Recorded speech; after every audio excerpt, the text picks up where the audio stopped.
Okay, so again, good morning everyone. Let's start our 8th lecture of electrostatics. Basically, today's date is 10th of May और आज हम लोग दो main topics पे बात करेंगे। एक हमारा जो टॉपिक होगा वो होगा electric lines of force and करेंगे हम लोग। उसके बाद इलेक्ट्रिक फ्लक्स की बात करेंगे और फिर एंड में गॉस लॉ की बात करेंगे। ठीक है, लेट्स स्टार्ट।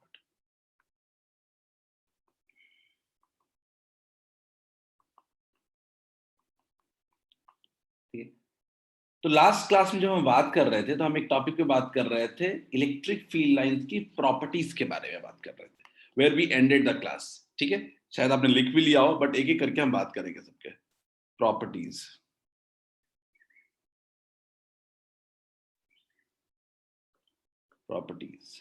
ओके, सबसे पहले बात करते हैं इलेक्ट्रिक लाइंस ऑफ फोर्स कहिए या इलेक्ट्रिक फील्ड लाइंस कहिए, कोई फर्क नहीं पड़ता है। तो electric field lines of resultant electric field can never intersect with each other, यानी कई काफी चार्जेस है मान लीजिए, उन सब के वजह से रिजल्टेंट जो फील्ड लाइन बनेगा, इंडिविजुअल नहीं, रिजल्टेंट फील्ड लाइन बनेगा, वो कभी भी एक दूसरे से इंटरसेक्ट नहीं करता है। उसके पीछे का रीजन समझने की कोशिश करते हैं। लास्ट क्लास में बताया था आपको कि मान लीजिए कि दो फील्ड लाइन है और दोनों इंटरसेक्ट कर गए। मान लीजिए एक ए है और दूसरा कोई बी है। मान लीजिए ये इंटरसेक्ट कर गया, तो जब इंटरसेक्ट करेगा तो इस पॉइंट पे जहां पे इंटरसेक्ट कर रहा है वहां पे अगर कोई मेरे से डायरेक्शन पूछेगा तो डायरेक्शन कैसे बोल सकते हैं? ए वाले फील्ड लाइन पे का ए वाले फील्ड लाइन पे टेंजेंट, डायरेक्शन ड्रॉ करने का हम तरीका क्या जानते हैं? टेंजेंट। लेकिन कोई ये भी कह सकता है कि बी वाले का टेंजेंट। यानी कहने का मतलब ये है कि इलेक्ट्रिक फील्ड लाइन जो होते हैं वो एक ही वक्त पे दो डायरेक्शन शो कर रहे होंगे फील्ड का, विच इज नॉट पॉसिबल। किसी भी चीज का एक जगह पे दो डायरेक्शन पॉसिबल नहीं है, इसीलिए कहते हैं कि कभी भी इंटरसेक्ट नहीं करेगा। ठीक है, कभी भी इंटरसेक्ट नहीं करेगा। ये पहला पॉइंट है। सब लोग नहीं लिखे हुए तो लिखते चलिए।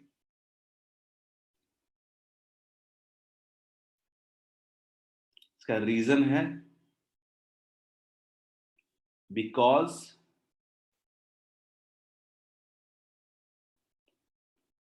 Electric field because electric field can't have two directions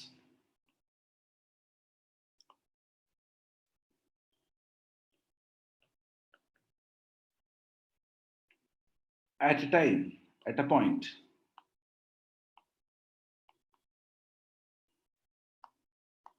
clear? पहला पॉइंट डन हो गया। अब बात करते हैं दूसरे पॉइंट के बारे में कि electric lines of force produced by static charges do not form closed loop. चलिए, कल्याणी ने बोला कि सर क्या ये बोल सकते हैं क्या कि पैरेलल होगा फील्ड लाइंस होगा? नहीं, बिल्कुल नहीं। कल्याणी, पैरेलल की बात मैंने नहीं की। मैं पैरेलल की बात थी कि मैंने बोला कि बस इंटरसेक्ट नहीं करेगा कंबाइंड। ठीक है, इंटरसेक्ट नहीं करेगा तो माइट भी ऐसे भी तो हो सकता है, पैरेलली क्यों? ठीक है, तो ये इंटरसेक्ट नहीं करेगा, बस इतना कह रहा हूं। ठीक है, जरूरी नहीं है कि वो पैरेलली हो। चलिए दूसरे पॉइंट पे आते हैं। दूसरा पॉइंट क्या है? Electric lines of force produced by static charges do not form close loop. कभी भी चार्ज की वजह से जो फील्ड लाइंस होते हैं कभी क्लोज लूप नहीं बना सकते हैं। एग्जांपल देखते हैं। तो मान लीजिए एक पॉजिटिव चार्ज और एक नेगेटिव चार्ज है। ठीक है, एक पॉजिटिव चार्ज और एक नेगेटिव चार्ज। तो हम इसके वजह से मान लीजिए फील्ड लाइंस ड्रॉ कर रहे हैं। मान लीजिए कुछ ऐसा।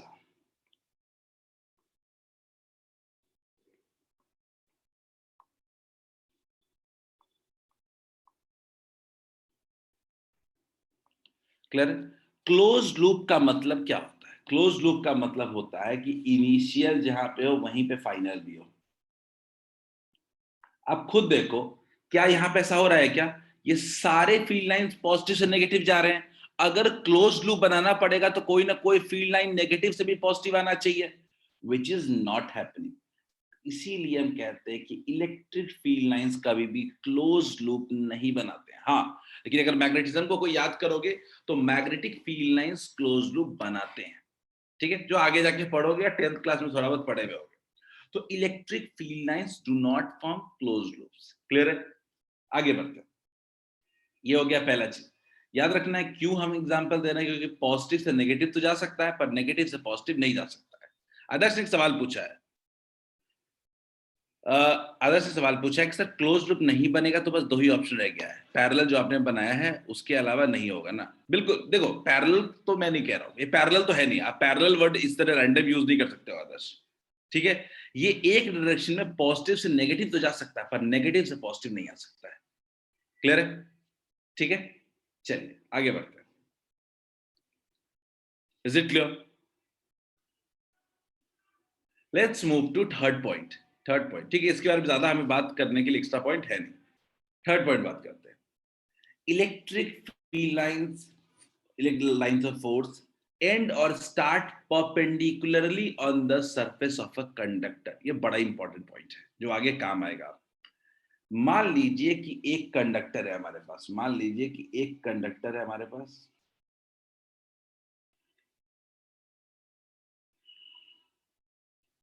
ठीक है। अगर कोई कंडक्टर हम आपको देंगे और कंडक्टर में चार्ज देते हैं, तो हम पहले बता चुके हैं कि कंडक्टर का सारा चार्ज बाहर ही लाई करता है।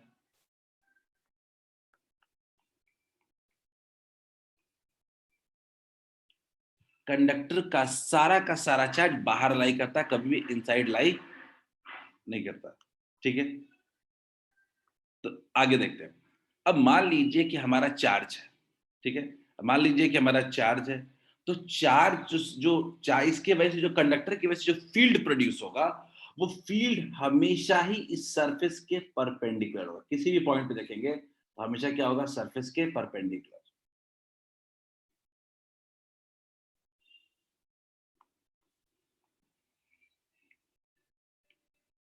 क्लियर है? हमेशा सरफेस के परपेंडिकुलर, यही बात होती है। मान लीजिए एक रैंडम कंडक्टर भी ले लेते हैं, एक रैंडम कंडक्टर भी ले लेते हैं। मान लीजिए एक रैंडम कंडक्टर ले लिया कुछ, और इसके वजह से भी हम किसी पॉइंट पे फील्ड चेक करेंगे अगर, तो वो भी हमेशा सरफेस के क्या होगा, हमेशा सरफेस के परपेंडिकुलर ही होगा। क्लियर है? ये याद रखना है अपने को कि इलेक्ट्रिक फील्ड लाइंस हमेशा कंडक्टर के सरफेस के परपेंडिकुलर होते हैं। क्लियर? अगला, आकाश बोल रहे हैं कि दिक्कत, चलो ठीक है, मैं बोल रहा हूं, देखो सिंपल सी बात है, ये क्वेश्चन भी आता है एग्जाम में कि कंडक्टर क्या होता है। तो कंडक्टर से जो फील्ड लाइंस ओरिजिनेट कर, तो कंडक्टर क्या होता है, ऐसा बॉडी जिसके सरफेस पे ही सारा चार्ज हो। तो कुछ ना कोई जो कोई फील्ड होगा ना, वो वहीं से ओरिजिनेट ही करेगा या तो एंटर करेगा। ठीक है, पॉजिटिव होगा तो आगे होगा, नेगेटिव होगा तो टुवर्ड्स होगा। अब बात है कि सरफेस से फील्ड लाइंस कैसे होते हैं। तो हमेशा उस सरफेस के परपेंडिकुलर डायरेक्शन में फील्ड लाइंस ओरिजिनेट करता है। क्लियर है? इस क्यों होता है ये हम जाके पोटेंशियल में एक बार पढ़ेंगे कि आखिर क्यों ये सरफेस के परपेंडिकुलर ही होता है, क्यों नहीं ये अलोंग हो सकता है। इसके बारे में हम जाके पोटेंशियल में पढ़ेंगे, इसका रीजन के साथ। क्लियर है? आगे बढ़ते हैं।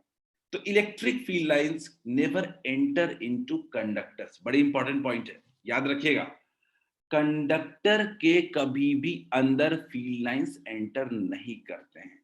कारण, कारण याद रखिएगा। मान लीजिए अगर ये कंडक्टर है,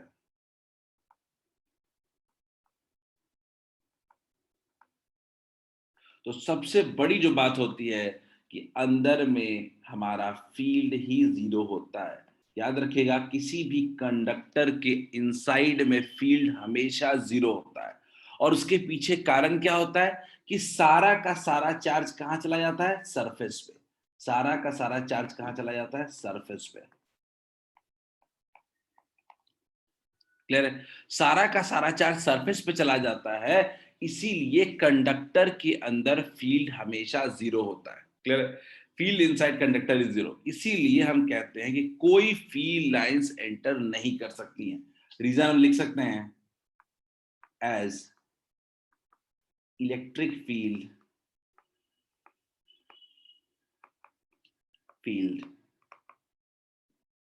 inside conductor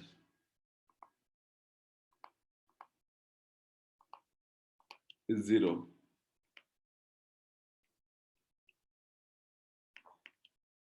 No field lines. No field lines enter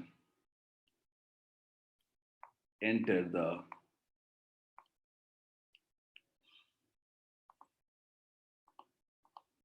conductor. Is it clear to all of you? क्या ये सबको समझ में आ गया? बताइए, क्या सबको ये 4 पॉइंट समझ में आ गया क्या?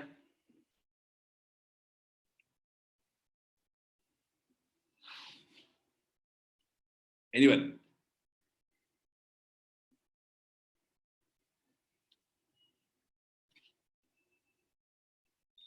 Anyone having any doubt? Please go ahead and ask. ठीक है, जल्दी से लिख लो इसको, फिर हम आगे बढ़ेंगे. जल्दी से लिख लो, कुछ लिखने के लिए बचा है तो then we'll move ahead.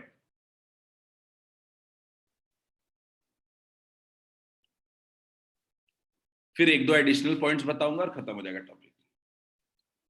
फिर कुछ क्वेश्चंस कर लेंगे.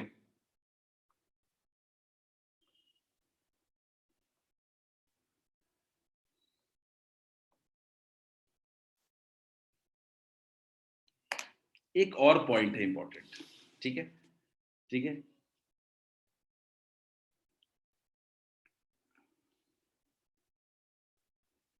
इलेक्ट्रिक फील्ड लाइंस जो होते हैं, इलेक्ट्रिक फील्ड लाइंस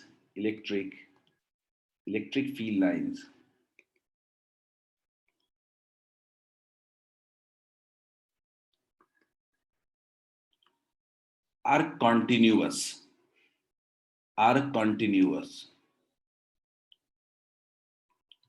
कंटिन्यूअस का मतलब क्या होता है? बिल्कुल, वेरी गुड आदर्श. बड़ा इंपॉर्टेंट टॉपिक हम पढ़ेंगे आज. ठीक है, जो एक्चुअली हम पढ़ रहे हैं उसी का स्टार्टिंग पढ़ रहे हैं. तो electric field lines are continuous. ठीक है, इसका मतलब क्या होता है? तो याद रखना है अपने को कि इलेक्ट्रिक फील्ड लाइंस हमेशा इंफिनिटी तक एंड करते हैं. इलेक्ट्रिक फील्ड लाइंस का कोई एंड नहीं होता है. क्लियर है? ठीक है, इलेक्ट्रिक फील्ड लाइंस का कोई भी एंड नहीं होता है, ये इंफिनिटी तक जाता है. ठीक है, और एक पॉइंट जो है ना, वो अगर कॉपी में नहीं लिखा हुआ है तो लिख लेना. ठीक है, इलेक्ट्रिक फील्ड लाइंस को लेके. ठीक है, अगर आई थिंक लिखा हुआ होगा कि electric field lines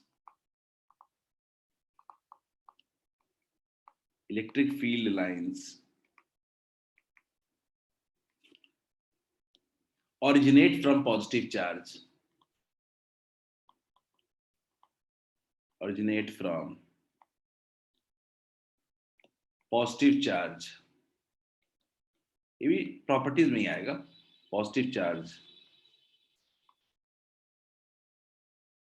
and end at negative charge.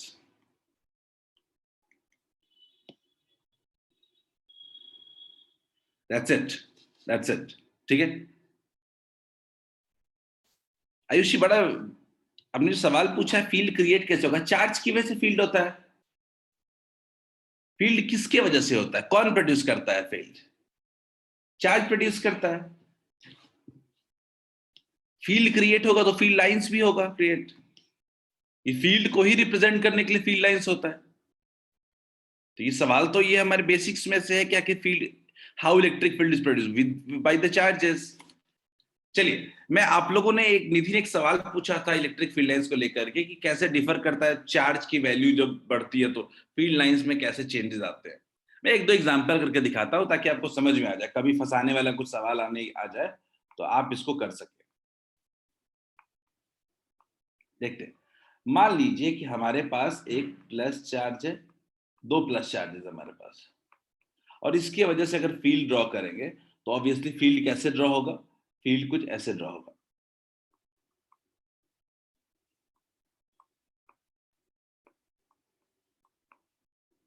Sorry, हाँ ऐसा. ठीक है, कुछ ऐसा होगा जहां पे आप यहां पे क्या ड्रॉ करोगे? बीच में फील्ड 0 ड्रॉ करोगे. सही बात है. मान लीजिए ये चार्ज Q है और ये भी चार्ज क्या है? Q है. क्लियर है? ठीक है, आगे बढ़ते हैं. एक और चार्ज लिया हमने. एक हमने मान लीजिए 3Q ले लिया और एक हमने Q ले लिया. अब चार्ज दोनों सेम नहीं है, तो अब फील्ड लाइंस पे क्या फर्क पड़ेगा? तो मैं बस इतना कहूंगा कि आप बताओ कि 3Q और Q जब रखे हुए हैं हम लोग, तो 3Q और Q में 3Q स्ट्रांग है, तो जो जीरो फील्ड का जो पॉइंट होगा, जो जीरो फील्ड का पॉइंट होगा, क्या हम ऐसा कह सकते हैं, क्या ये थोड़ा सा 3Q के बगल में लाई करेगा, ये थोड़ा सा 3Q के बगल में लाई करेगा, जीरो वाला पॉइंट, ठीक है, चार स्ट्रॉन्ग बड़े चार्ज के क्लोजर लाई करेगा। तो इस केस में फील्ड लाइंस कैसे ड्रॉ करेंगे?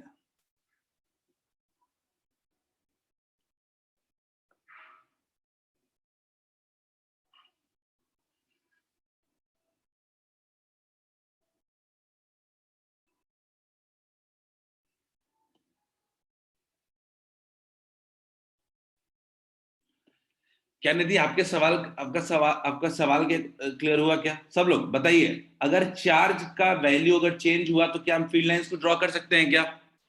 जो स्ट्रॉन्गर फील्ड था उसके बगल में फील्ड हो गया, उसके बगल में जीरो हो गया, क्लियर है? इतना ही फर्क हुआ, बाकी तो फील्ड लाइंस वैसे ही ड्रॉ होंगे। दोनों फील्ड लाइंस एक दूसरे से रेपेल करेंगे कि दोनों क्या है, सिमिलर चार्जेस है। हम लोग लास्ट क्लास में पढ़ चुके थे कि सिमिलर चार्जेस के जो फील्ड लाइंस होते हैं वो एक दूसरे को रेपेल करते हैं, यहां भी रेपेल कर रहे हैं। बस फर्क क्या हुआ कि जो फील्ड लाइन जीरो जहां पे आ रहा था वो हल्का सा शिफ्ट कर गया है। क्या ये सबको क्लियर है? Is it clear to all of you? अगर ये क्लियर है तो हम लोग कल्याणी ने अनलाइक चार्ज एग्जाम्पल दिया। कल्याणी, अगर मान लीजिए आप यही एग्जाम्पल चाहते हो ना, कि मान लीजिए सर एक +3Q हो जाए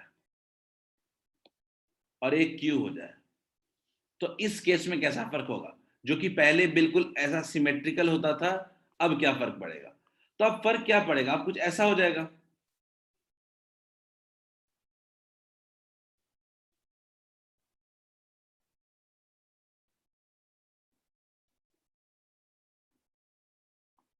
क्लियर है क्या?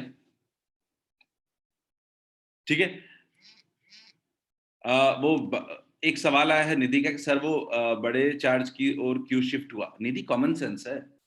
आप मुझे बताओ कि +3Q और Q के बीच में अगर चार्ज जिस साइड बढ़ेगा, क्या जीरो फील्ड का पॉइंट उसके तरफ नहीं बढ़ेगा क्या? अच्छा सॉरी, जीरो फील्ड का पॉइंट किधर बढ़ेगा? मान लीजिए आप जानते हो कि दो पॉइंट है यहाँ पे, ठीक है। अगर मैं ये कहूं कि जीरो फील्ड कहां पे होगा, तो यहाँ पे पहले क्यू क्यू पे बीच में आता था। अब चार्ज जब जिस साइड ज्यादा हो जाएगा, चार्ज ज्यादा हो जाएगा, फील्ड को इक्वेट करने के लिए हमें इसे डिस्टेंस को सॉरी बढ़ाना पड़ेगा। बिल्कुल सही है, ठीक है, हमें डिस्टेंस को बढ़ाना पड़ेगा। मैं फिर से एक बार ड्रॉ कर देता हूँ, कोई दिक्कत नहीं। क्लोज नहीं जाएगा, फील्ड और स्ट्रांग हो जाएगा, सॉरी, ठीक है। तो हम अगर मान लीजिए कि मेरे पास अगर एक चार्ज 3Q है और मेरे पास एक चार्ज Q है, अब इसका अगर मैं ये देखना चाहूं कि कहां पे फील्ड जीरो होगा, तो ऑब्वियसली यू वुड एग्री ये सेंटर पे तो नहीं करेगा, ये सेंटर से हल्का शिफ्ट करके करेगा, वीकर चार्ज की तरफ करेगा, ठीक है। बिल्कुल सही आदर्श। तो अगर ये जीरो वीकर चार्ज की तरफ होगा तो हम एक लाइन ड्रॉ कर देते हैं, ये है जीरो फील्ड का पॉइंट, ये है जीरो फील्ड का पॉइंट। तो क्या हम ऐसे ड्रॉ कर सकते हैं क्या?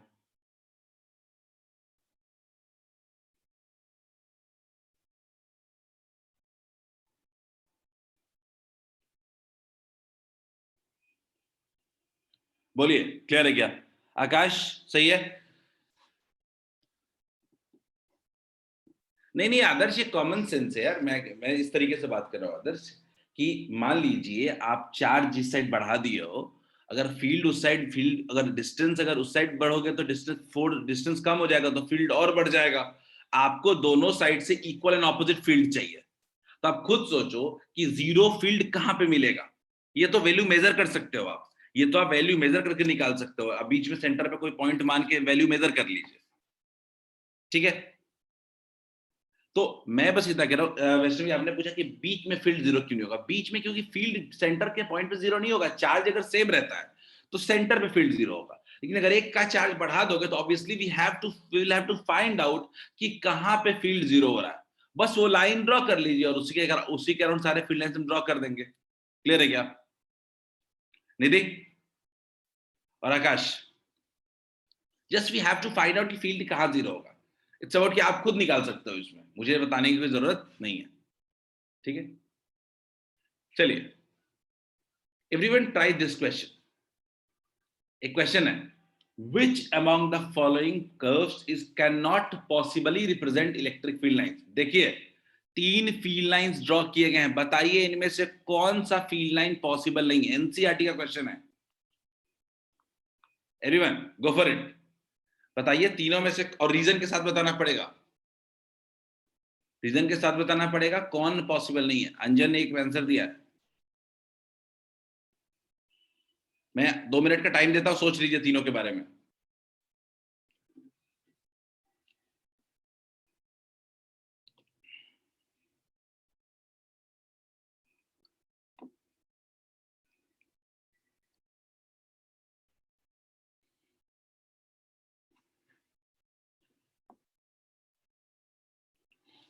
क्या निधि मल्टीपल, क्या आदर्श मल्टीपल है?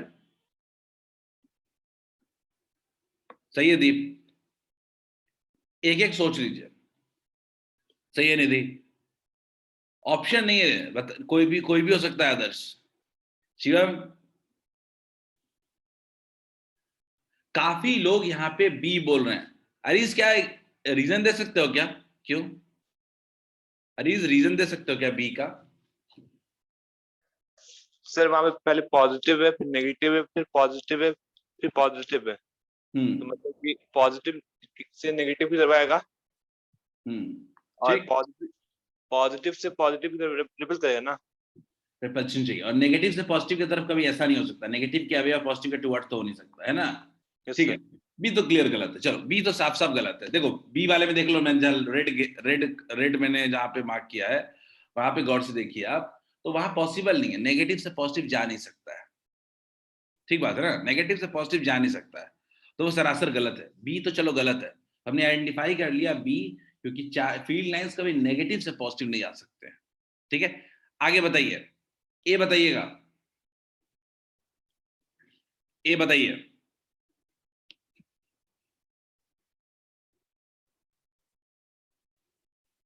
ए, ए के बारे में भी बोला कई लोगों ने। सही है आनंद, आनंद सही है। वैष्णवी आपने बोला, वैष्णवी मुझे ए का बताइए क्या रीजन है?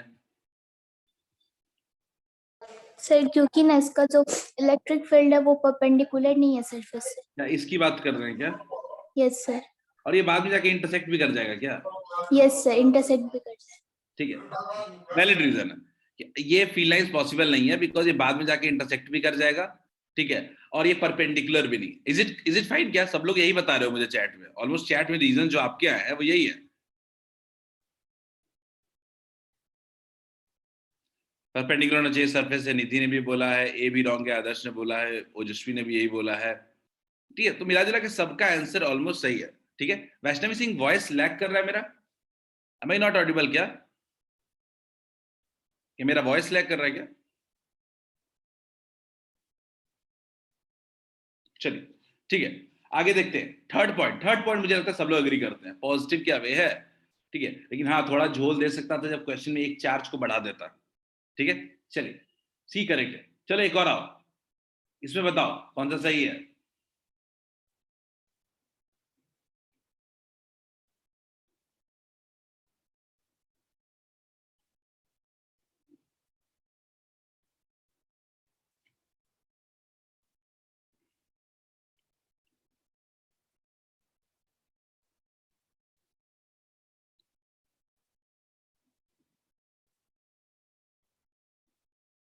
ठीक है देव,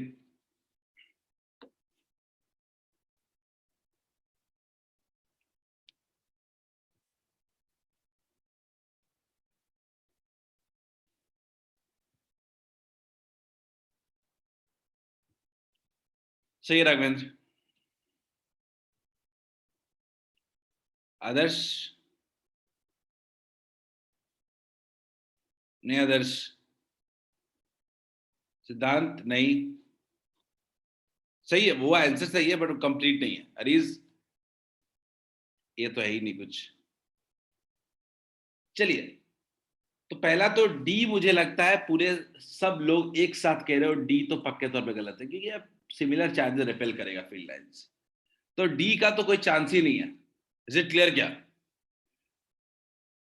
सानिया ने कहा है कि सर क्योंकि वो पॉजिटिव चार्ज रिपेल करेगा, बिल्कुल सही है। मतलब डी का तो कोई चांस ही नहीं है सही होने का, डी तो सरासर गलत है। ई वाले में मुझे कोई बताए कि गलती क्या है, मैं बता देता हूं आपको गलत है। ई के बारे में कोई बताए कि क्या गलत है, कोई बताना चाहेगा? Just raise your hands. ठीक है, Raghavendra is raising his hand. Raghavendra go ahead please tell. Sir वहां पे क्लोज लूप है। बिल्कुल सही। ये क्लोज लूप हो सकता है क्या फील्ड में, इलेक्ट्रिक फील्ड में? पॉसिबल ही नहीं है, क्लोज लूप नहीं बन सकता है। बिल्कुल सही राघवेंद्र। क्या इलेक्ट्रिक फील्ड लाइंस कभी क्लोज लूप बना सकते हैं क्या? बिल्कुल नहीं, ये गलत है। क्लियर है? क्लोज लूप बना नहीं सकता तो ये फील्ड लाइंस अपने आप क्या हो गया? गलत हो गया। बोलिए ठीक है क्या? बोलिए, आया समझ में?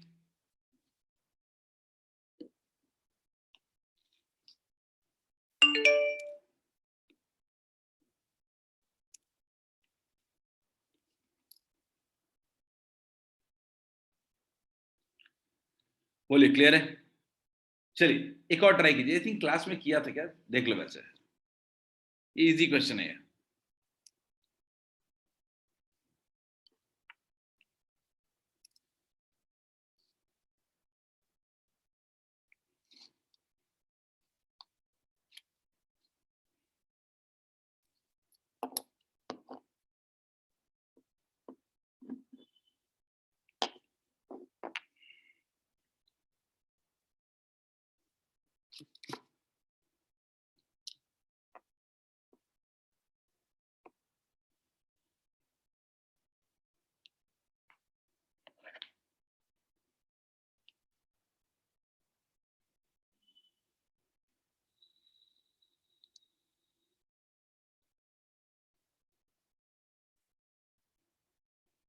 कौन सा ऑप्शन होगा? Majority saying B. बिल्कुल सही है। देखो ये तो बताया था ना, बिकॉज जहां पे फील्ड लाइंस की डेंसिटी ज्यादा होती है वहां फील्ड स्ट्रॉन्गर होता है। तो ए पे क्या है? ए पे क्या है? फील्ड इलेक्ट्रिक फील्ड लाइंस का डेंसिटी ज्यादा है, तो ए पे फील्ड क्या होगा? ज्यादा होगा एज कंपेयर टू बी। मुझे लगता है ये सबको समझ में आ गया होगा ये। ठीक है, ये क्वेश्चन बहुत स्टार्टिंग में हमने पढ़ा था। फील्ड लाइंस की डेंसिटी फील्ड का स्ट्रेंथ बताती है। क्लियर है क्या सबको? क्या सबको क्लियर है? Correct option would be B. Correct option would be B. Done? Clear है?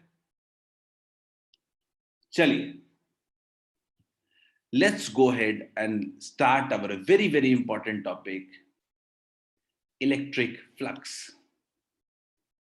ठीक है, इलेक्ट्रिक फ्लक्स।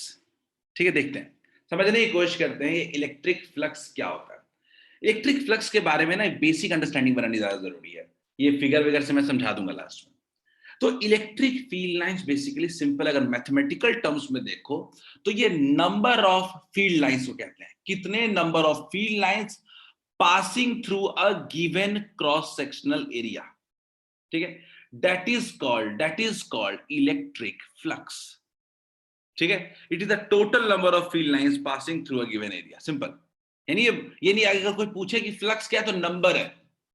इलेक्ट्रिक फ्लक्स अगर कोई पूछे कि इलेक्ट्रिक फ्लक्स क्या है तो आप सीधे सीधे कह सकते हो कि नंबर है। नहीं, इन्हें यूनिट टाइम नहीं, अदर्स यूनिट टाइम की बात नहीं कर रहा हूं, मैं कह रहा हूं थ्रू ए बस area, per unit area. Number of field lines passing through an area, a sectional area is said to be electric flux, per unit area भी नहीं।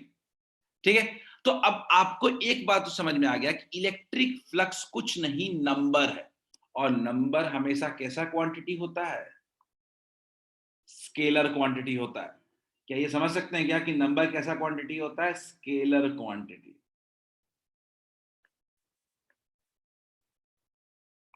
Number is a scalar quantity obviously, क्योंकि it represents number of field lines. अब सवाल आता है कि आखिर ये होता कितना है, मैथमेटिकली कितना होता है। तो अगर मैं आपसे मैथमेटिकली बात करूं, अगर इसके बारे में मैथमेटिकली बात करूं,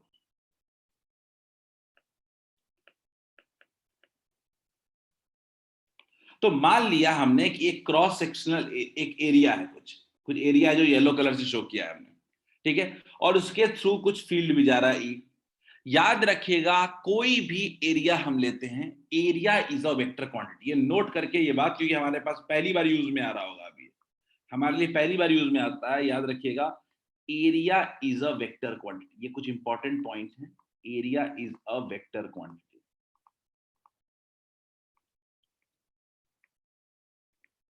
और याद रखिएगा एरिया का जो डायरेक्शन होता है हमेशा उसके सरफेस के परपेंडिकुलर होता है, हमेशा। मान लीजिए ये सरफेस है तो सरफेस के हमेशा परपेंडिकुलर क्या होगा, उसका एरिया होगा। वेक्टर स्केलर में बताया गया होगा थोड़ा बहुत आपको, ठीक है। तो याद रखिएगा area is a vector quantity. Its direction, अब वेक्टर है तो डायरेक्शन भी होगा, तो its direction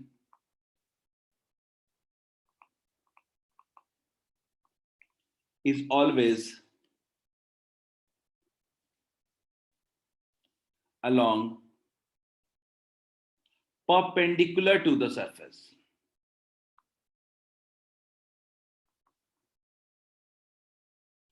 Perpendicular to the surface. चलिए ये जानना अपने लिए बहुत जरूरी था। अब मान लीजिए कि हमारे पास एक एरिया भी है, ठीक है। एरिया येलो कलर से शो कर रहा है, तो हमने उसका डायरेक्शन कैसे शो किया, ठीक उसके परपेंडिकुलर। ठीक क्या किया, एक परपेंडिकुलर सरफेस के परपेंडिकुलर ड्रॉ कर दिया हमने, तो एरिया कुछ ऐसे ड्रॉ हुआ। तो हम गौर से देख रहे हैं कि हमारे ई और ए के बीच में एक एंगल बन रहा है, that is equal to theta. इसी से आता है फॉर्मूला अपना, फ्लक्स कहते हैं। फ्लक्स को रिप्रेजेंट करते हैं हम लोग फाई से, याद रखिएगा फ्लक्स को रिप्रेजेंट करते हैं हम लोग फाई से। Phi equals to E vector dot A vector. याद रखिएगा E vector dot A vector, clear है। या फ्लक्स का और फॉर्मूला कह सकते हैं ई ए कॉस थीटा। याद रखिएगा जो फ्लक्स होता है वो कितना होता है, E A cos theta. Is it clear? क्या is it clear to all of you? याद रखना है अपने को कि मान लीजिए कि अगर आपका एरिया वेक्टर है कोई, मान लीजिए आपका एरिया है, ठीक है, इसका डायरेक्शन कुछ ऐसे है, और मान लीजिए ई है, इसका डायरेक्शन कुछ ऐसे है, दोनों के बीच एंगल थीटा है, तो फ्लक्स कितना होगा, ई ए कॉस थीटा। ए बोले तो एरिया, ए का मतलब यहाँ पे एरिया है। अगर ए का मतलब जानना है तो ए का मतलब लिख सकते हैं हम लोग एरिया, ठीक है। सब लोग इसको पूरी तरह डिटेल ठीक से लिखेंगे। इसको सबसे पहले शुरू करेंगे डेफिनेशन से, फिर ये रिप्रेजेंटेशन से, फिर ये इसकी क्वांटिटी मैथमेटिकली। इतना लिखें सब लोग जल्दी से, everyone just note it down. Electric flux के बारे में सब लोग लिखें, पहले इतना लिख लें, फिर मैं थोड़ा इसको एक स्लाइड में और इसको डिटेल में समझाऊंगा।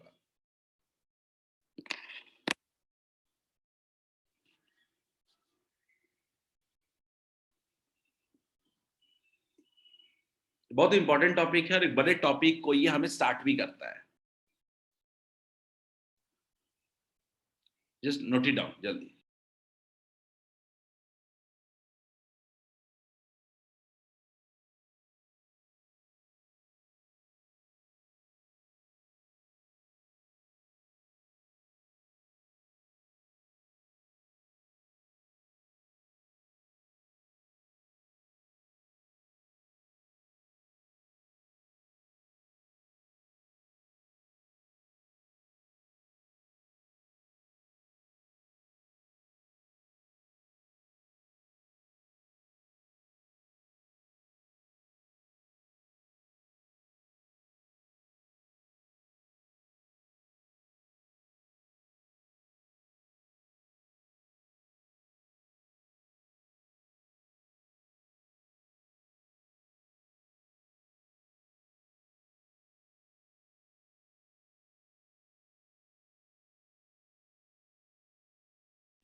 आयुषी क्या सवाल पूछ रहे हो?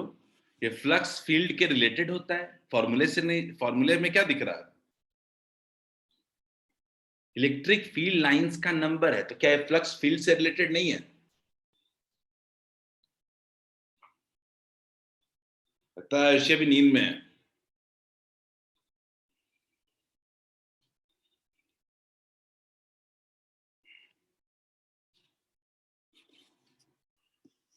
आयुषी वही तो कह रहा हूं, फॉर्मूले में आप एक बार देखिए, E dot A flux equals to E into A into cos theta.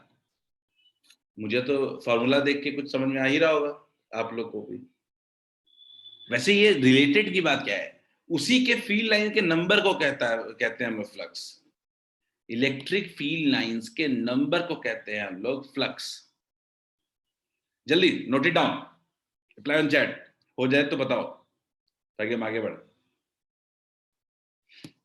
पहले डेफिनेशन, फिर मैथमेटिकली एक्सप्रेस करें उसको, ठीक है। डायग्राम बना लीजिए, और एरिया के बारे में लिखना चाहते हैं तो लिखिए, दैट्स ऑन योर विश।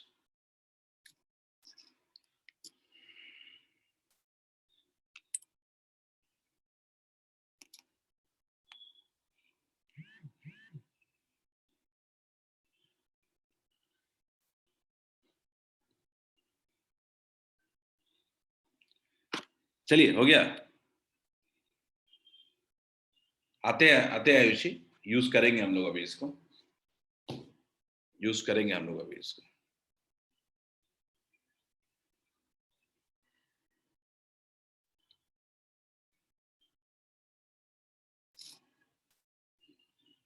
चलिए देखते हैं, थोड़ा आगे बढ़ते हैं, थोड़ा आगे बढ़ते हैं। तो अभी तक हमने क्या पढ़ा? अभी तक हमने पढ़ा इलेक्ट्रिक फ्लक्स के बारे में। इलेक्ट्रिक फ्लक्स के बारे में, it is number of field line, it is firstly number of field lines through an cross section, number of field lines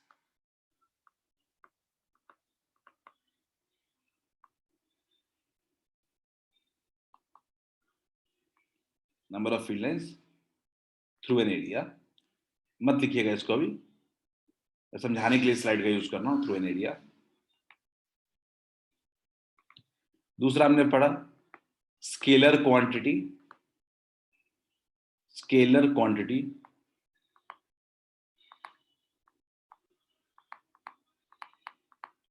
scalar quantity. तीसरा हमने क्या पढ़ा, इसका यूनिट क्या होगा, यूनिट देख लेते हैं।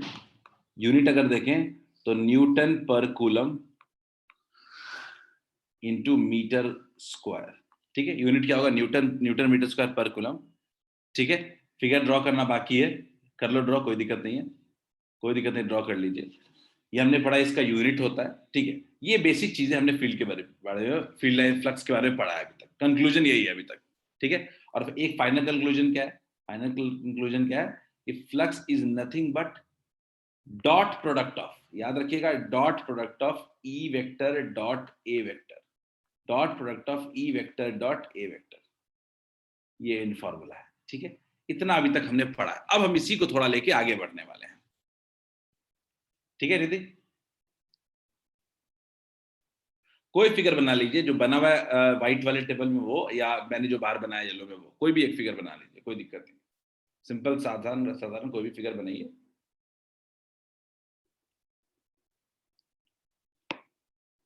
ठीक है, चलिए देखते हैं, आगे बढ़ते हैं। Let's move ahead. अब मैं बात करता हूं इसके स्पेशल केसेस के बारे में, थोड़ा सा स्पेशल केसेस के बारे में बात करते हैं। तो केस वन, ठीक है, केस वन की बात करते हैं। Case one,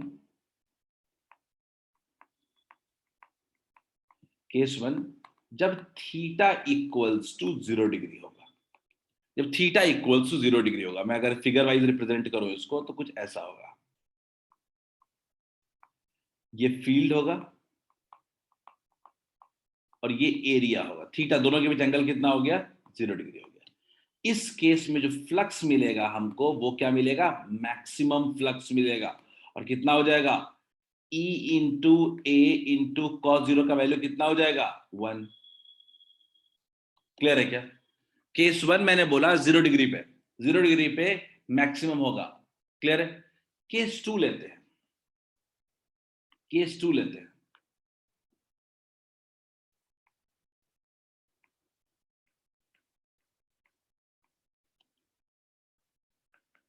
theta equals to 90, theta equals to 90 कैसे होगा ये, तो मान लेते हैं कि हमारा एरिया कुछ ऐसे रखा हुआ है, एरिया वेक्टर। और मान लीजिए फील्ड कुछ ऐसे जा रहा है, तो एंगल 90 होगा, तो इस केस में हमारा फ्लक्स कितना मिलेगा हम अपने को? 0। क्लियर है क्या? अगर थीटा 90 हो जाएगा तो फ्लक्स कितना हो जाएगा? 0। आगे बात करते हैं, केस 3।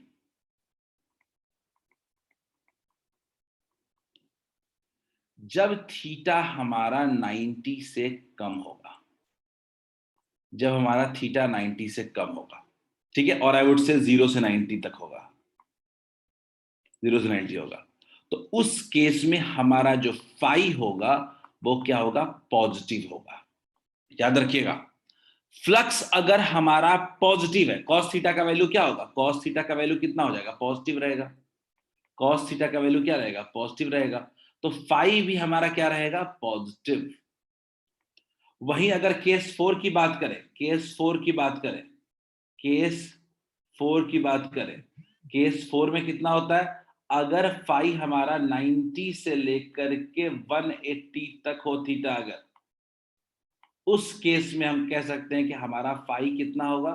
नेगेटिव होगा, क्योंकि कॉस थीटा का वैल्यू नेगेटिव होता है, तो phi flux would be negative. याद रखना है। क्लियर है क्या? फ्लक्स क्या होगा? 90 से 180 के बीच अगर एंगल होगा तो फ्लक्स क्या होगा? नेगेटिव। याद रखना है कि पॉजिटिव एंगल का मतलब क्या होता है, ठीक है? यानी field lines coming out of the surface, field lines, basic understanding है, field lines out of the surface, out of the surface. और अगर नेगेटिव होगा तो field lines entering the surface, field lines entering the surface.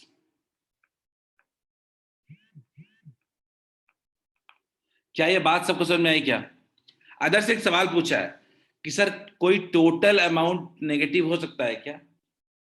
बिल्कुल हो सकता है आदर्श, negative flux total negative हो सकता है। एक सिंबल है, तो एक सिंबल है, हम लोग cos थीटा में मॉड लगा सकते थे सबको पॉजिटिव करने के लिए, क्योंकि नंबर तो हमेशा पॉजिटिव होना चाहिए। लेकिन इस नंबर का एक सिग्निफिकेंस है कि अगर मान लीजिए ये नंबर अगर पॉजिटिव आ रहा है, इसका मतलब कि फील्ड लाइंस बाहर निकल रहा है, और अगर नंबर अगर नेगेटिव आ रहा है, मतलब कि फील्ड लाइन उतना ही नंबर में क्या हो रहा है? एंटर कर रहा है। तो इस प्लस और माइनस का एक सिग्निफिकेंस है, इसीलिए हम cos थीटा का वैल्यू पॉजिटिव और नेगेटिव में भी लेते हैं। क्लियर है क्या आदर्श? ये 4 पॉसिबल केसेस मैंने आपको बताया। 0 डिग्री बताया, ये हो जाएगा 90, 0 हो जाएगा। 0 से 90 यानी cos थीटा का वैल्यू पॉजिटिव होगा उसमें, तो फाई भी फ्लक्स भी पॉजिटिव होगा। 90 से 180 में थीटा ने cos थीटा का वैल्यू नेगेटिव होगा, cos थीटा का वैल्यू नेगेटिव होगा, तो फाई भी क्या हो जाएगा? नेगेटिव होगा। सारा डिपेंडेंसी एंगल पे तो है।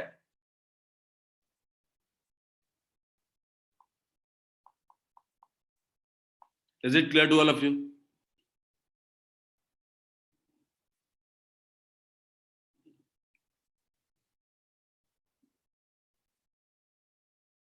मैंने बोला कि पॉजिटिव चार्ज अगर पॉजिटिव आ रहा है तो फील्ड लाइंस ऑरिजिनेट करेंगे, और जो नेगेटिव रहेगा वो एंटर करेगा। इतना ही बस। चलो, हो गया खत्म। याद रखना है E.A, यही है फ्लक्स का फॉर्मूला, मैथमेटिकल फॉर्मूला। मतलब भी अपने को याद रखना है कि क्या है ये? Number of electric field lines through an area है, सीधा सीधा। और याद रखिएगा, electric flux is a charge property. Charge की वजह से फील्ड लाइंस ओरिजिनेट होते हैं। बड़ा क्लियर बात है, जितना ज्यादा चार्ज होगा उतना ही ज्यादा फ्लक्स होगा। ठीक है, चलिए।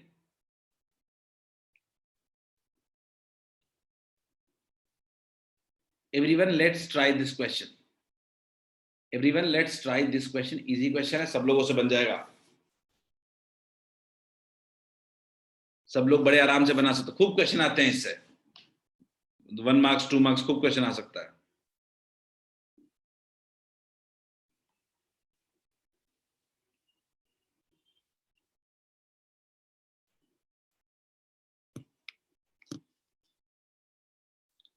इस क्वेश्चन में सिर्फ सोचना आपको एरिया के बारे में है।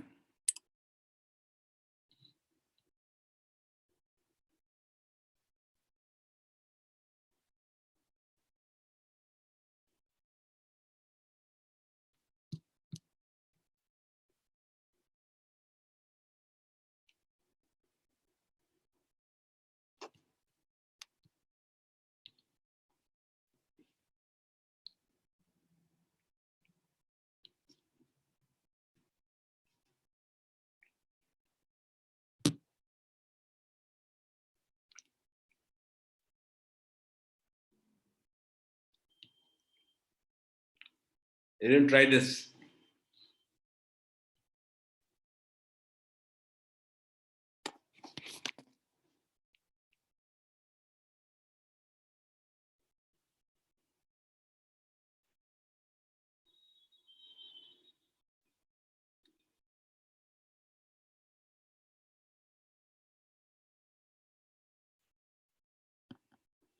I got first answer. Anand ka 4/5 Newton meter square per coulomb. Nidhi saying 0.16 Newton meter square per coulomb. देखते हैं.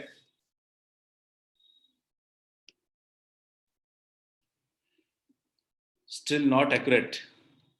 मुझे लगता है सबसे पहली चीज जो आपको करनी चाहिए वो एरिया करनी चाहिए. एरिया का डायरेक्शन क्या होगा? एरिया सबको पता है कि 0.2 मीटर स्क्वायर है, लेकिन डायरेक्शन क्या होगा इसका?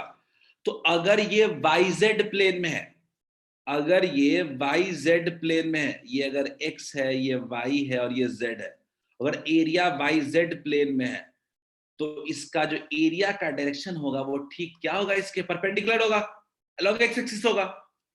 एरिया क्या होगा? ठीक परपेंडिकुलर होगा. तो क्या कह सकते हैं, क्या ये आई कैप होगा एरिया में. अब आपको चाहिए फ्लक्स. फ्लक्स होता है E डॉट ए. फ्लक्स होता है E डॉट ए. आई वाला आई के साथ, जे वाला जे के साथ. तो कितना बचेगा? सबने डायरेक्शन में गलती किया है. सबने डायरेक्शन में गलती किया है. कितना हो जाएगा?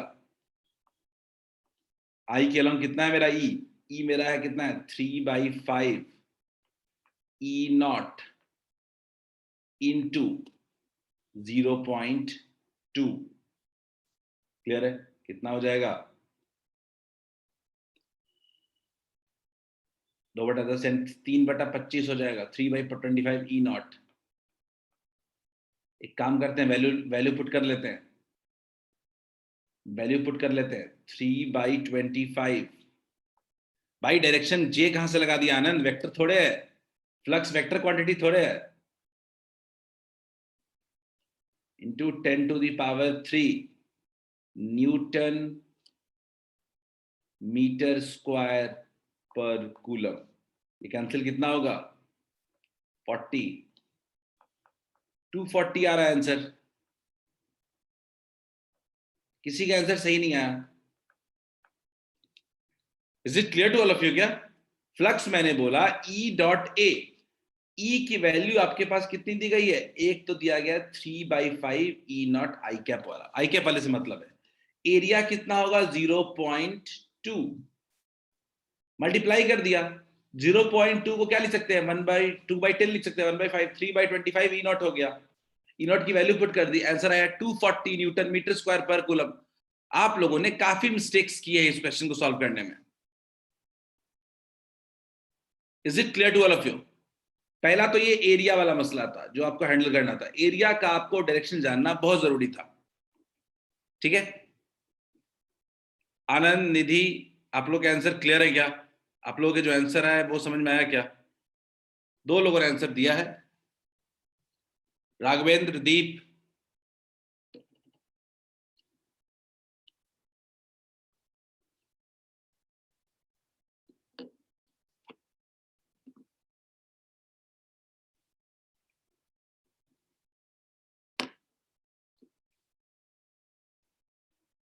Is it clear to all of you?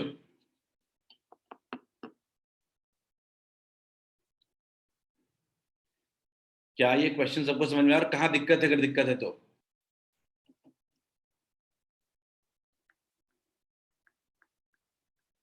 चलिए, देन क्लियर है सबको फिर. ठीक है, चलिए try next question. Try next question. This also goes along same path. मुझे ये सबसे आंसर चाहिए और जल्दी से चाहिए. 1 लाइन में चाहिए आंसर. लॉजिक अभी बताया हूं. बिल्कुल मुझवानी कैलकुलेट करने की कोशिश करो.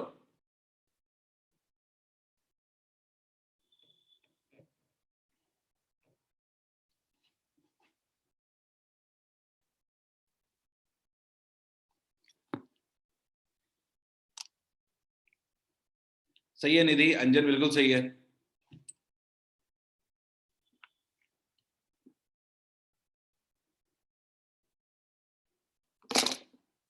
गलत है आदर्श। कल्याणी गलत है। अंजन ठीक है। अंजन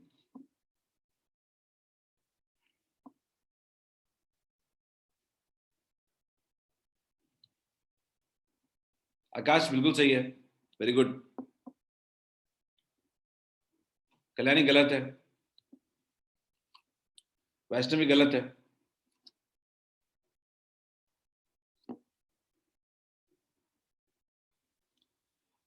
आदर्श सही है। दीप गलत है। राघवेंद्र सही है।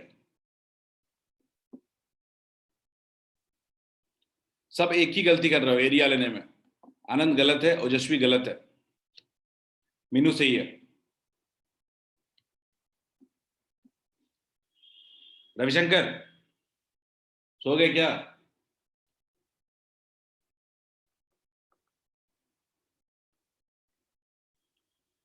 एक्स वाई प्लेन का मतलब क्या हो जाएगा? जेड एक्सिस के अलॉन्ग नहीं हो जाएगा? बताओ कितना आंसर होगा? एक्स वाई प्लेन में लाई कर रहा है तो क्या होगा? के डायरेक्शन में होगा, जेड डायरेक्शन में होगा। तो एरिया क्या होगा? 10 के कैप होगा।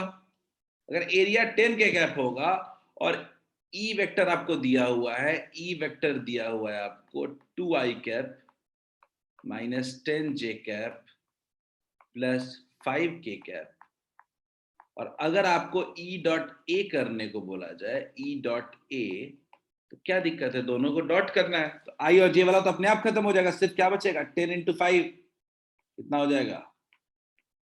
50 न्यूटन मीटर स्क्वायर पर कूलम। क्लियर है सबको? बोलिए क्लियर है क्या?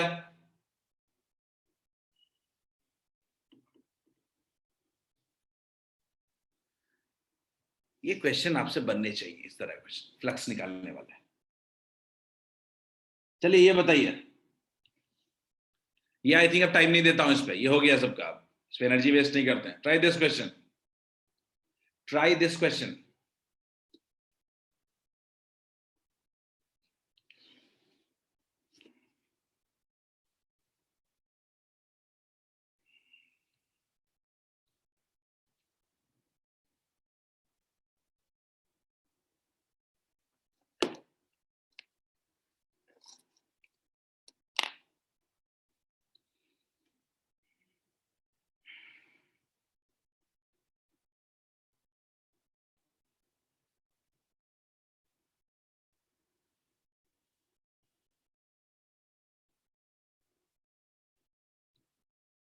बहुत इजी क्वेश्चन है।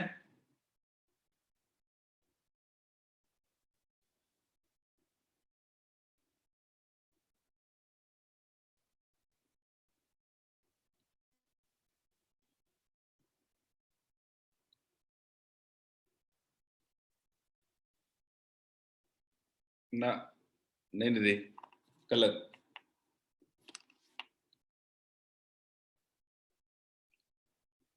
नहीं शिवम, गलत है। आप गलत कर रहे हो, सॉल्व किया हो। नहीं अंजन गलत है।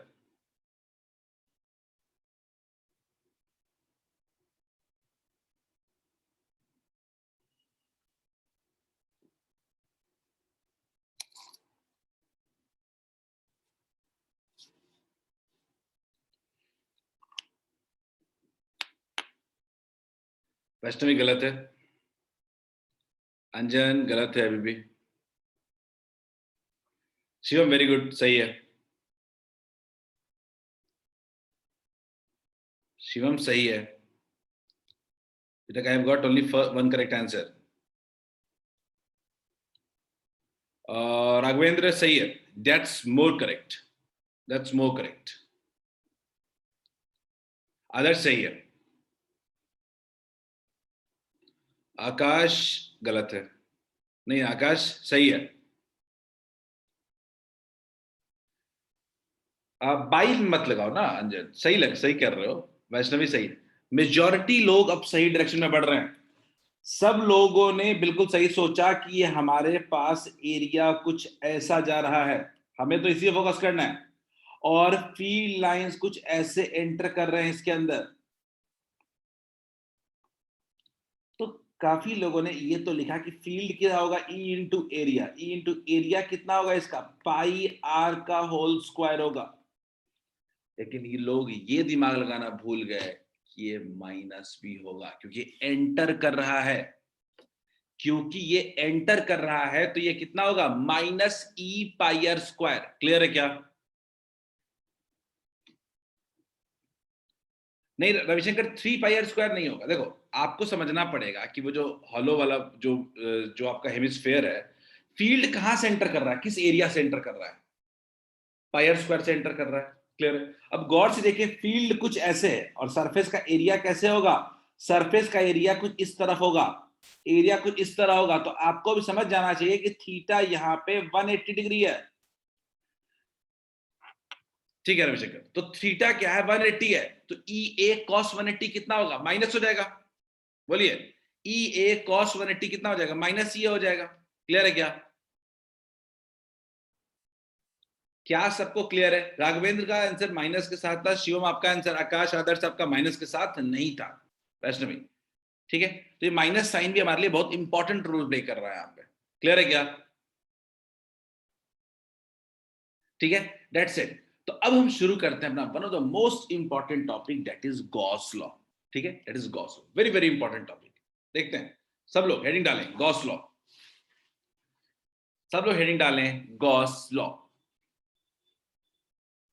और समझने की कोशिश करते हैं कि आखिर ये गॉस लॉ क्या होता है। ठीक है, देखते हैं। तो मान लीजिए कि हमारे पास एक कुछ सिस्टम ऑफ चार्जेस है, हमारे पास कुछ सिस्टम ऑफ चार्जेस है।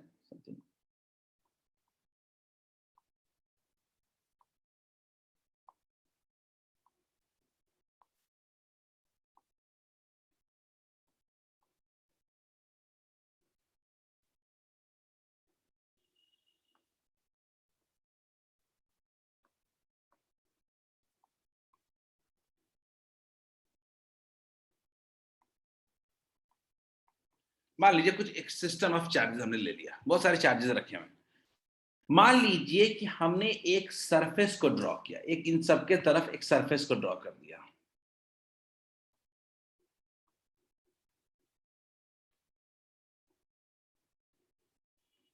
एक सरफेस को ड्रॉ कर दिया। क्लियर है? एक सरफेस को ड्रॉ कर दिया। फिर हमने कहा, गॉस लॉ ने कहा कि जो टोटल फ्लक्स इस सरफेस से बाहर आएगा, जो टोटल फ्लक्स इस सरफेस से बाहर आएगा, तो आप भी मानोगे कि फ्लक्स तो सारे चार्जेस की वजह से होगा। फ्लक्स में तो हर चार्ज कंट्रीब्यूट कर रहा होगा, सारे चार्जेस की वजह से फील्ड प्रोड्यूस हो गए, तो सबके वजह से फ्लक्स का काम करेगा। तो हमने कहा कि total flux through the close surface, total flux coming out through the closed surface will be equal to 1 by epsilon naught times total charge enclosed within the surface। मैं पहले अगर इसका गॉस लॉ का स्टेटमेंट लिखने की कोशिश करता हूं, जो ज्यादा इसको क्लियर करेगा। देखते हैं। it states that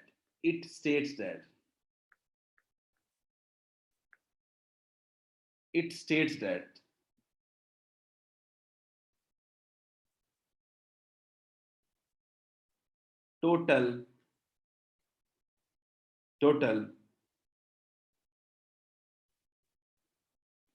electric flux through a closed surface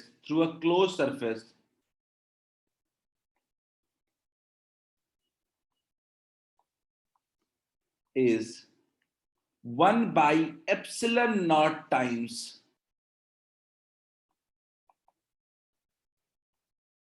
total charge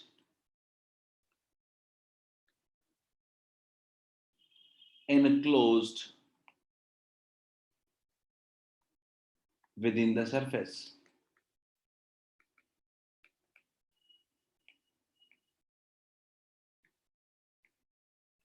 यानी हमने क्या कहा, हमने कहा कि सरफेस से जो टोटल फ्लक्स पास करने वाला है, टोटल फ्लक्स जो पास करने वाला है, यानी net flux equals to phi net flux to the close surface is nothing but 1 by epsilon naught times total charge enclosed within the surface। Total charge enclose within the surface. Is it clear? क्या यही है Gauss law. अगर मैं total charge enclose की बात करूं तो क्या होगा, देख लेते हैं जल्दी से। क्या लिखेंगे हम लोग? Q1 प्लस है minus Q2 plus Q3 minus Q4 minus Q5 plus Q6 minus Q7। Clear है? ये है मेरा Q enclose. Is it clear to all of you? यानी किसी भी क्लोज सरफेस से आज के बाद देखेंगे टोटल फ्लक्स जो होता है वो simply 1/ε0 times total charge enclose within the surface. इससे एक बात तो समझ में आ गई कि जो टोटल फ्लक्स होता है ये चार्ज पे डिपेंड करता है। जितना ज्यादा चार्ज होगा उतना ही ज्यादा इलेक्ट्रिक फ्लक्स प्रोड्यूस होगा। क्लियर है? But it is depending on net charge enclose within the surface. Is it clear to all of you? Net flux through a closed surface is equal to 1/ε0 times net charge enclosed within the surface। सब लोग इस statement को लिखेंगे, इस figure को बनाएंगे और ये बहुत इंपॉर्टेंट एग्जाम का क्वेश्चन आ सकता है ये मैथमेटिकली।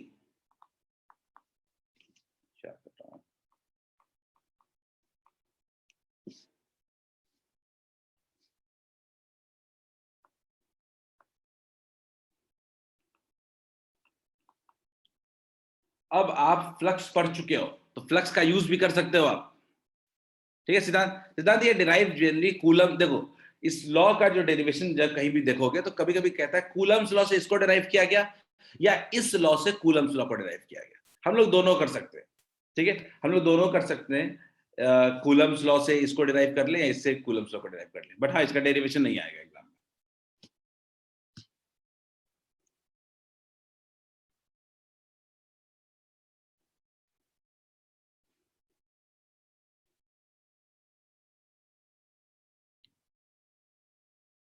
चलिए जल्दी से, ये बहुत ये समझने वाला टॉपिक है, यहां अपना फोकस बना के रखना पड़ेगा। समझ गया तो फिर टॉपिक में दम ही नहीं है कुछ।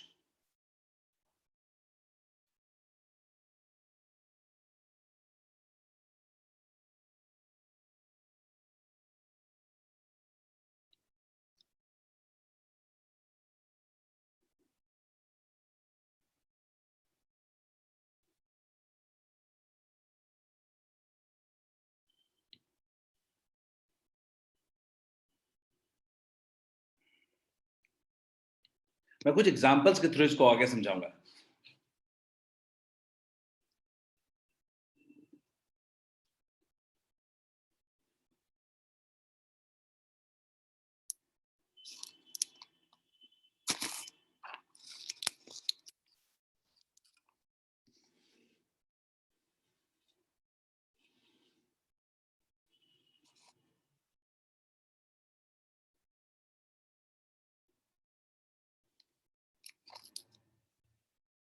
गुड, बाकी लोग को लिखने देते हैं।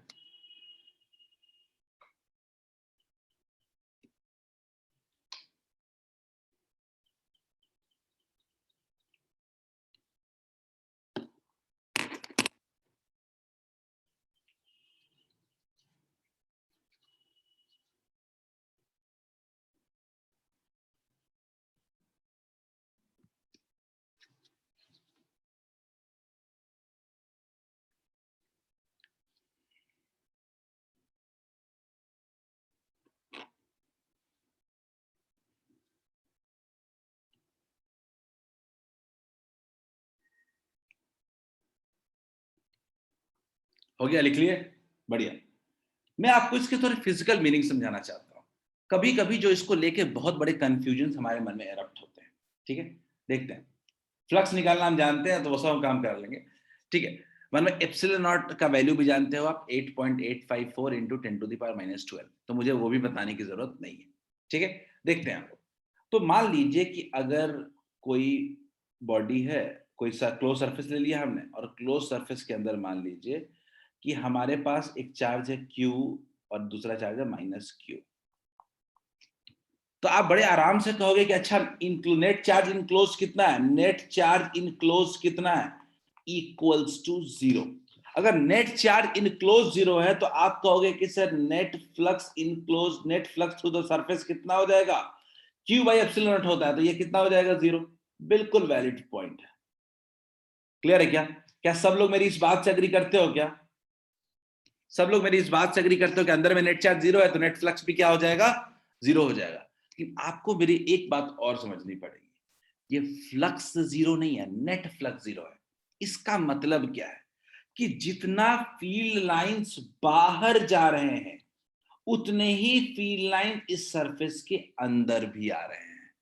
यानी अगर मैं बोलूं कि जितना इस नेट फ्लक्स 0 का मतलब क्या होता है, नेट फ्लक्स अगर कोई 0 कह रहा है तो इसका मतलब क्या है, net entering the surface, entering is equal to net flux moving going out, या कह सकते हो कि originating।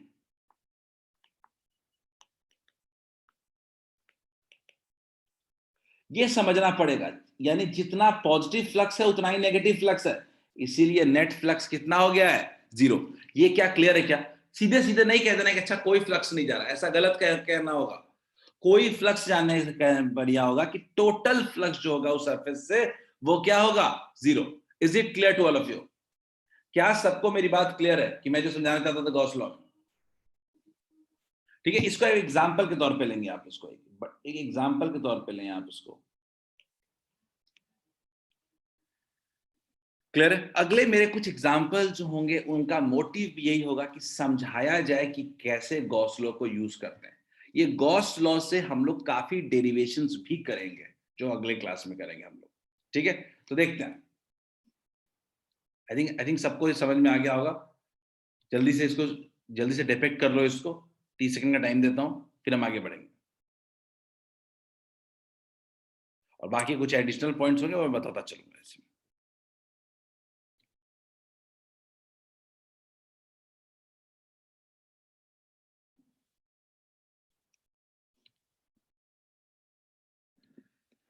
Try this. Try this question.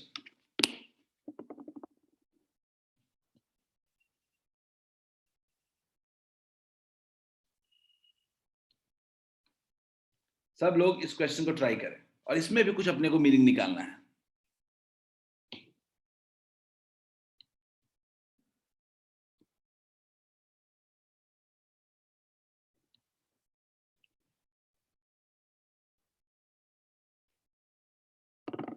Question बड़ा आसान है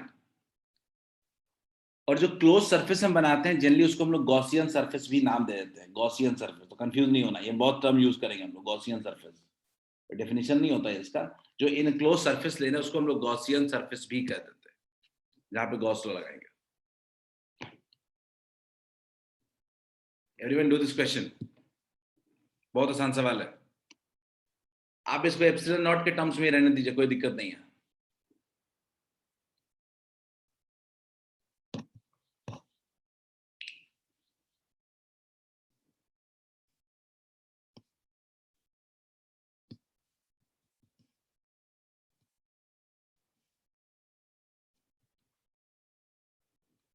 ठीक है अंजन, माइक्रो था ना वैसे, ठीक है कोई बात नहीं, लिखना मुश्किल है माइक्रो। सारा फोकस आपका चार्ज इनक्लोज पे रहना चाहिए, आपका सारा फोकस चार्ज इनक्लोज में रहना चाहिए।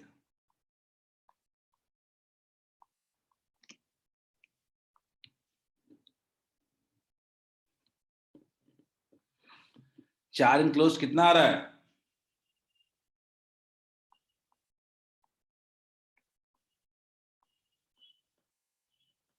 जो गॉसियन सरफेस के अंदर है 3 माइक्रोकुलम।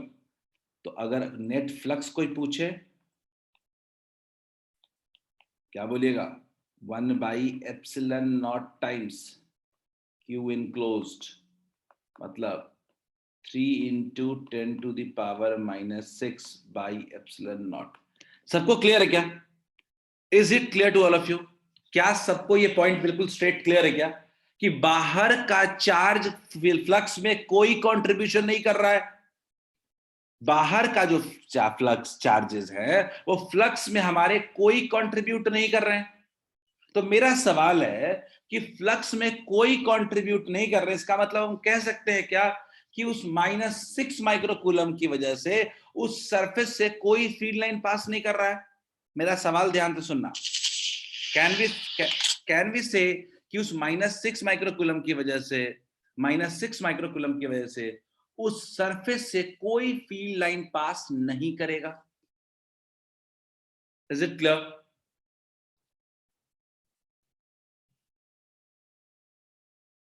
गलत।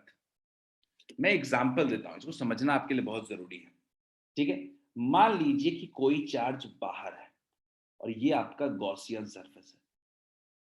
तो एक पॉइंट आपका सही है कि फ्लक्स में उसका कोई कंट्रीब्यूशन नहीं होगा, फ्लक्स में उसका कोई कंट्रीब्यूशन नहीं होगा। लेकिन क्यों नहीं होगा? क्योंकि जो पॉजिटिव चार्ज की वजह से जो फील्ड लाइंस होगा वो अगर एंटर करेगा सरफेस से तो एग्जिट भी करेगा, अगर वो माइनस होगा तो प्लस भी होगा। तो नेट इफेक्ट उसका क्या होगा? 0। बिल्कुल बिल्कुल सिद्धांत, अगर सरफेस पे लाई करेगा तो कंट्रीब्यूट करेगा, लेकिन अगर सरफेस के बाहर लाई करेगा तो वो उसके वजह से जो फ्लक्स होगा वो एंटर भी करेगा और एग्जिट भी करेगा। तो उसके वजह से नेट कंट्रीब्यूशन क्या हो जाएगा? 0। अंजन ध्यान से, मैं कह रहा हूं कोई भी चार्ज, अगर नेगेटिव चार्ज आपने बाहर ले लिया है तो उसके वजह से जो फील्ड लाइंस होगा वो ऐसा होगा ना। मुझे बताओ, क्या 3 फील्ड लाइन आपने ड्रॉ किए, क्या तीनों एंटर भी कर रहे हैं क्या और एग्जिट भी कर रहे हैं क्या?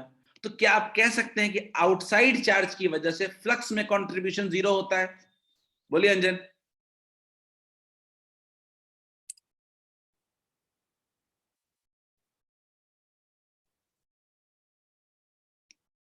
चलिए आगे बढ़ते हैं, जल्दी से इस क्वेश्चन का आंसर दें। मैंने बस इतना कहा कि आउटसाइड चार्ज का कंट्रीब्यूशन, आउटसाइड चार्ज का जो कंट्रीब्यूशन होता है वो बहुत ही वो कह सकते हैं कि वो ऑलमोस्ट जीरो होता है। आउटसाइड चार्ज का कंट्रीब्यूशन 0 होता है क्योंकि उसके वजह से जो फील्ड लाइंस होते हैं वो सरफेस से एंटर भी करते हैं और एग्जिट भी करते हैं। सिद्धांत ने पूछा है सर किसी कंडीशन में आउटसाइड चार्ज फ्लक्स में कंट्रीब्यूट करता है? बिल्कुल नहीं सिद्धांत, गॉस लॉ कहता है कि सिर्फ और सिर्फ इनसाइड चार्ज ही फ्लक्स में कंट्रीब्यूट करेगा, आउटसाइड चार्ज फ्लक्स में कोई कंट्रीब्यूट नहीं करेगा। आउटसाइड चार्ज का फ्लक्स में कंट्रीब्यूशन 0 होता है। क्लियर है? और लॉजिकली भी देखो सिद्धांत तो ये सही है, और उसकी वजह से फ्लक्स फील्ड एंटर करेगा तो फील्ड एग्जिट भी करेगा।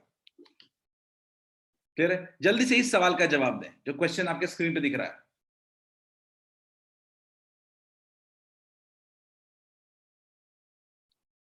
जो क्वेश्चन आपके स्क्रीन पे दिख रहा है, kindly respond to this question. Gauss law का मतलब यही है कि सिर्फ इनक्लोज चार्ज फ्लक्स में कंट्रीब्यूट करेंगे, आउटसाइड चार्ज फ्लक्स में कंट्रीब्यूट नहीं करेंगे।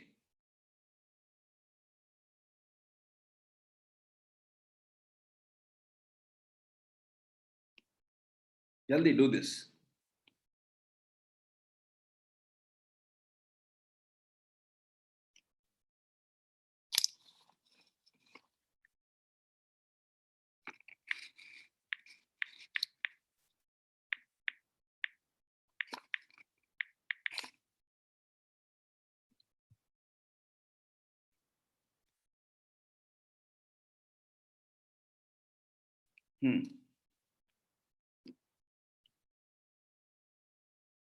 क्वेश्चन क्लियर नहीं है?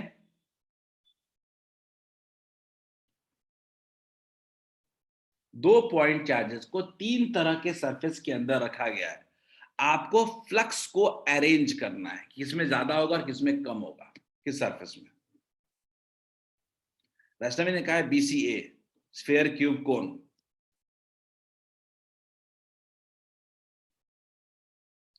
जल्दी से अरेंज करना है, इंक्रीजिंग और डिक्रीजिंग ऑर्डर में आप अरेंज कर सकते हैं। ठीक है राघवेंद्र, बिल्कुल सही है।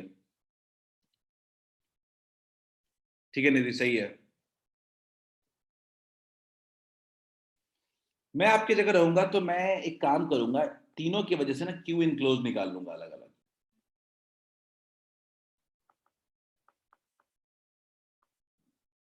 To Q, two Q, two Q, ठीक, तीनों में टू क्यू है। जब मैं टोटल फ्लक्स कितना होता है, चार्ज अपॉन एप्सिलॉन नॉट, तो कितना हो जाएगा,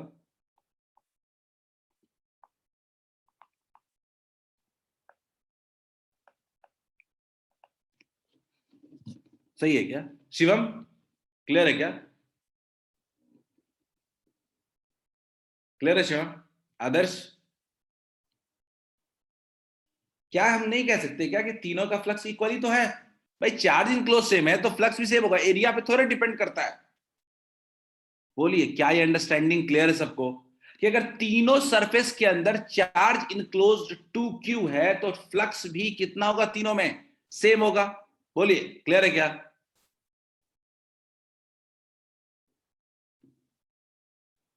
इज इट क्लियर? किसी को भी डाउट है क्या इसमें?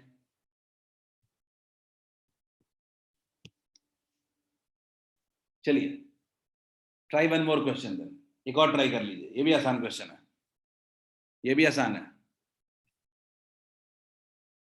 यही सिद्धांत बताना चाहता था कि शेप साइज पे मैटर नहीं करता है।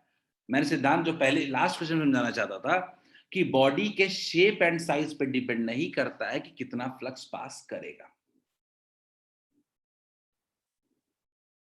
चलिए डू दिस, आपको बताना है कि किस में मैक्सिमम फ्लक्स होगा। 4 सरफेसेस दिए गए हैं, इस बार सरफेस सब सेम है।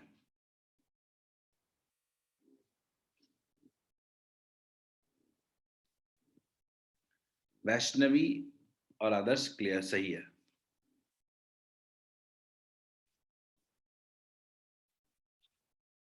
बिल्कुल सही है शिवम।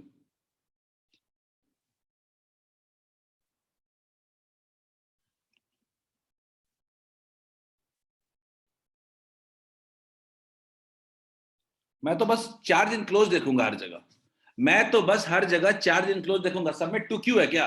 जब सब में चार्ज इनक्लोज सेम है तो सब में फ्लक्स भी सेम होगा सरफेस से, क्योंकि फ्लक्स क्या होता है, q enclose upon epsilon not. तो एक और पॉइंट क्लियर हुआ कि चार्ज सरफेस के अंदर कहां रखे गए हैं इस पे भी कोई फर्क नहीं पड़ेगा। चार्ज सरफेस कैसा है उस पे भी कोई फर्क नहीं पड़ेगा, और चार्ज कहां रखे गए हैं इस पे भी कोई फर्क नहीं पड़ेगा। Is it clear to all of you? सिर्फ और सिर्फ एक चीज में फर्क पड़ेगा, कितना चार्ज सरफेस के अंदर इनक्लोज्ड है। क्लियर है सबको?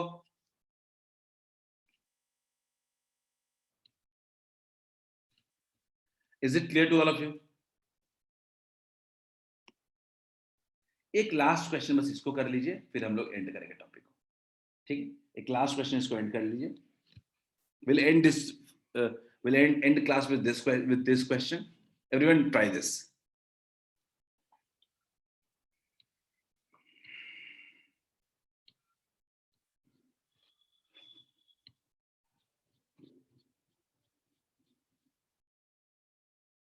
नहीं दीप, गलत हो गया।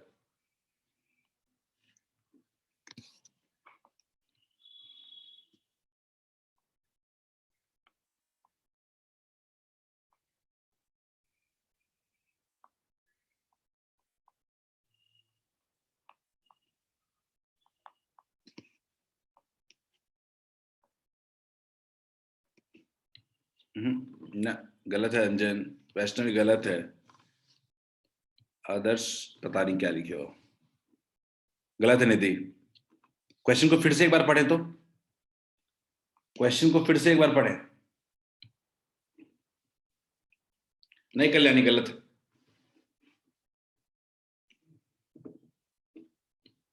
राघवेंद्र बिल्कुल सही है।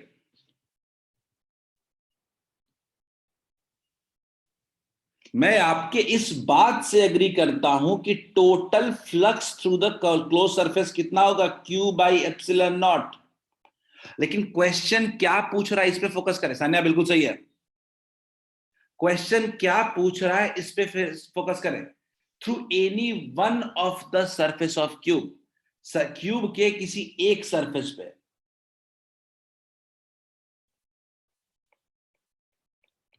अच्छा, क्यूब में से कितने सरफेस होते हैं? क्यूब में से 6 सरफेस होते हैं क्या? तो 6 पार्ट में फ्लक्स डिवाइड कर दो, उन 6 सरफेस से बाहर निकल रहा होगा। तो अगर मैं एक सरफेस की बात करूं, तो एक सरफेस की जब बात करूंगा तो क्या बोलूंगा? एक सरफेस की जब बात करेंगे हम लोग तो कहेंगे ना कि एक सरफेस के थ्रू की फाई कितना होगा? नेट फाई बाई 6, यानी क्यू बाई 6 एप्सिलॉन नॉट। बोलिए, क्लियर सबको?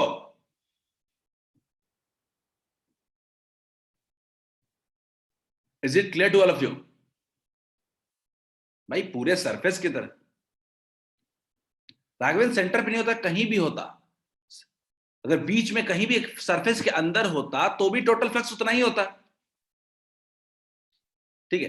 लेकिन एक सरफेस की वजह से जब हम बात करते हैं तो वहां पे हमें दिक्कत होती है जब सेंटर पे नहीं होता तो, ठीक है। हम टोटल तो उतना ही होता राघवेंद्र, ठीक है। टोटल में कोई फर्क नहीं पड़ता, पर एक सरफेस की वजह से हमें सोचना पड़ता है, ठीक है। एक क्वेश्चन ये भी है, चलो एक आखिरी क्वेश्चन है स्लाइड में, तो उसको छोड़े क्यों, ट्राई करके खत्म करते हैं इस क्वेश्चन को।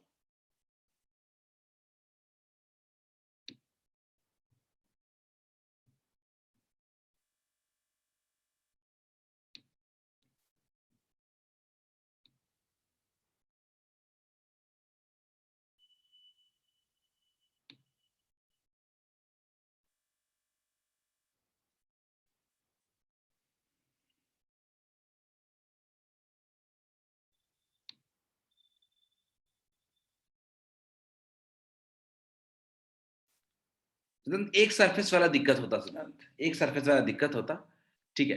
अगर सिमेट्रिकल पोजीशन पे है तब तो आसान है एक सरफेस से, लेकिन अगर सिमेट्रिकल पोजीशन पे नहीं है तो एक सरफेस से निकालना बहुत मुश्किल है। Try last question of the day.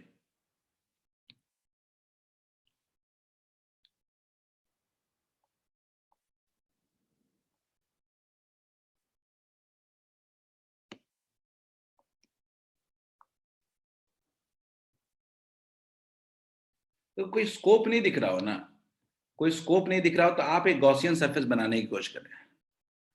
आपके पास कोई स्कोप नहीं दिख रहा हो अगर, तो क्या आप एक गॉसियन सरफेस इस चार्ज के अराउंड बना सकते हैं क्या? Think of it just.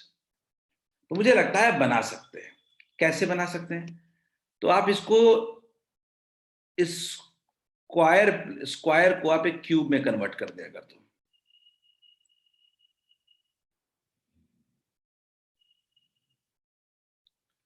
अगर आप स्क्वायर को अगर आप एक क्यूब में कन्वर्ट कर दें अगर आप, तो अब ये चार्ज बिल्कुल बीच में आ जाएगा क्या? अब ये चार्ज बिल्कुल बीच में आ जाएगा क्या? तो अब पूरे क्लोज सरफेस की वजह से फ्लक्स कितना हो जाएगा? Q by epsilon not. लेकिन मुझे क्या चाहिए? मुझे तो सिर्फ एक सरफेस की वजह से चाहिए, मुझे तो सिर्फ एक सरफेस की वजह से चाहिए। तो मैंने जो गॉसियन सरफेस, ये हमने क्या बना दिया? एक गॉसियन सरफेस बना दिया इसके अराउंड, गॉसियन सरफेस। तो हम ये कह सकते हैं कि हमारा बस एक 1/6 पार्ट है। गॉसियन सरफेस हमने बनाया, हमने गॉसियन सरफेस बना दिया, तो हमारा सिर्फ ये 1/6 पार्ट है। तो हमारा फ्लक्स भी कितना होगा? Q/6 एप्सिलॉन नॉट हो जाएगा। बोलिए क्लियर है क्या? कि एक बस फेस ही तो बचेगा सिर्फ, ये क्यूब का एक सिंपल सा फेस बचेगा। और क्यू इससे a/2 डिस्टेंस पे था, तो एक सोचना पड़ेगा कि हम क्या इसके चारों तरफ एक गॉसियन सरफेस बना सकते हैं क्या फ्लक्स को कैलकुलेट करने के लिए? गॉस लॉ तो तभी लगेगा जब क्लोज सरफेस होगा, और अभी कोई क्लोज सरफेस है नहीं, तो हमारे से कुछ होगा नहीं।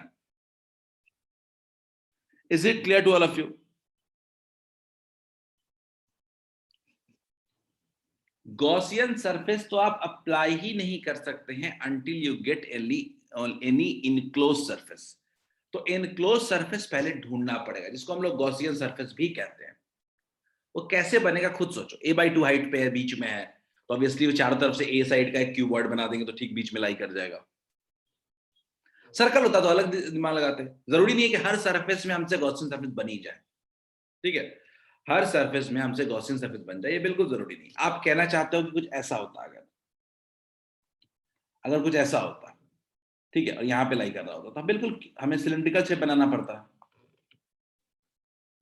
हमें सिलिंड्रिकल शेप बनाना पड़ता, ठीक है। राघवेंद्र आपने बोला कि ई ए के टर्म्स में क्यों नहीं बनेगा? राघवेंद्र ई क्या लोगे आप, मुझे ये बताओ खाली। एरिया तो चलो डायरेक्शन क्लियर है, ई क्या लोगे? उस क्यू चार्ज की वजह से क्या हर जगह का ई डिफरेंट नहीं होगा क्या? Is it possible to integrate in all possible directions? नहीं। ये सिंपल ई निकाल करके ई डॉट ए करना is not a path to go, way to go. ठीक है, ई डॉट ए करना is not a way to go. It's better to provide make Gaussian surface and solve. ठीक है, दैट्स इट फॉर टुडे। आज के लिए इतना ही। Let's end the class. ठीक है, क्लास एंड कर रहा हूं। आपका वेंसडे को आपका कल आपको डिस्कशन कर सकते हैं ना हम लोग। कल क्या आईसी प्लस होमवर्क फील्ड का हो चुका होगा ना? बताओ जल्दी। कल डिस्कशन रख देते हैं फील्ड का, आईसी प्लस होमवर्क कल। नीट वाला नहीं, हमारा जेई वाला, वो पहले करेंगे। ठीक है, लेवल 1 to 3 सब लोग कल करके रखेंगे। कल मैं टाइम दूंगा आपको डिस्कशन का। खत्म करते हैं डिस्कशन उसका भी। ठीक है, चलो, okay, have a nice day.